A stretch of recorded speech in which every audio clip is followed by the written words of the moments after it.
স্বাগত।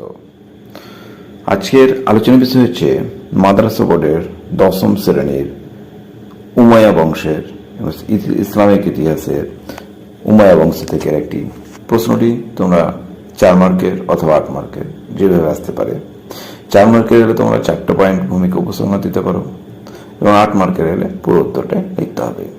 তো চলো প্রশ্নটি আলোচনা করা যাক, প্রশ্ন উত্তরটি আলোচনা করা যাক। প্রশ্নটি হচ্ছে আব্দুল মালিকের বিভিন্ন সংস্কারগুলো আলোচনা করো, অথবা প্রশ্নটা এভাবে আসতে পারে যে আব্দুল মালিক কোন কোন কাজগুলো করেছিলেন। উত্তরটি আলোচনা করার পূর্বে অবশ্যই আমি তোমাদের অনুরোধ করবো, যারা যারা এখন পর্যন্ত চ্যানেলটি সাবস্ক্রাইব করেনি তারা অবশ্যই চ্যানেলটি সাবস্ক্রাইব করে দিও, তাহলে এরপরে ভিডিওটি পেতে তোমাদের সুবিধা হবে। তো চলো উত্তরটি শুরু করা যাক। ভূমিকা: আব্দুল মালিক ছিলেন হযরত ওসমানের প্রধান উপদেষ্টা মারওয়ানের পুত্র। মারওয়ানের মৃত্যুর পর 685 খ্রিস্টাব্দে সিংহাসনে বসেন।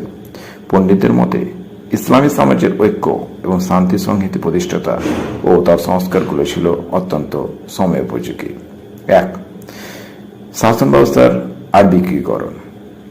খলিফায়ে রাশিদিনের আমলে ইসলামী সাম্রাজ্য পারস্য, সিরিয়া, মিশর প্রভৃতি স্থানে ছড়িয়ে পড়ে। ফলে সেই সব স্থানের দপ্তরগুলিতে সেই এলাকার আঞ্চলিক ভাষা ব্যবহৃত হতো।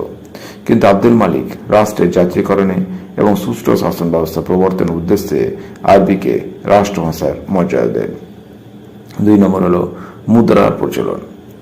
পুরো দেশে একই ধরনের মুদ্রা প্রচলনের জন্য আব্দুল মালিক 696 খ্রিস্টাব্দে সিরিয়ার দামাস্কাসে একটি টাকসাল তৈরি করেন।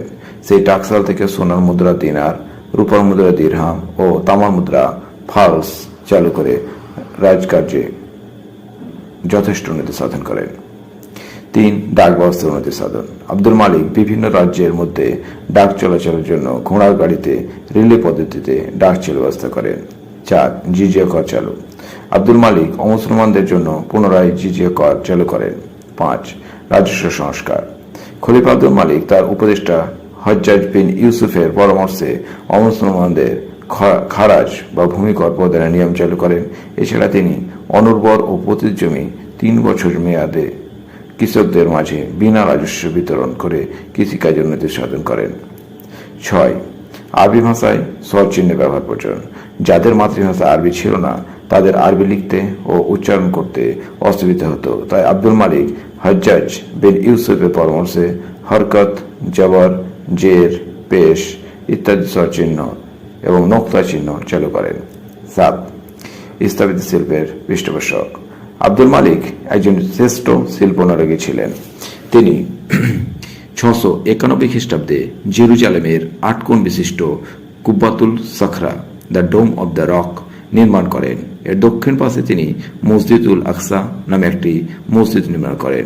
এছাড়া তিনি দামাস্কাতে মহাপেজখানা বা সরকারি দলিল দস্তাবেজখানা, যেটাকে বলা হতো দেওয়ান ও রাসাইল, স্থাপন করেন।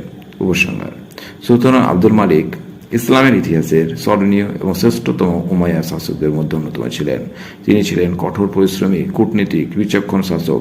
আব্দুল মালিকের শাসনকাল দেখে অনেক ঐতিহাসিক মনে করেন আমির মুয়াবিয়া ছিলেন উমাইয়া খেলাফতের প্রথম প্রতিষ্ঠাতা আর আব্দুল মালিক ছিলেন উমাইয়া বংশের দ্বিতীয় প্রতিষ্ঠাতা। এই ছিল আলোচনা।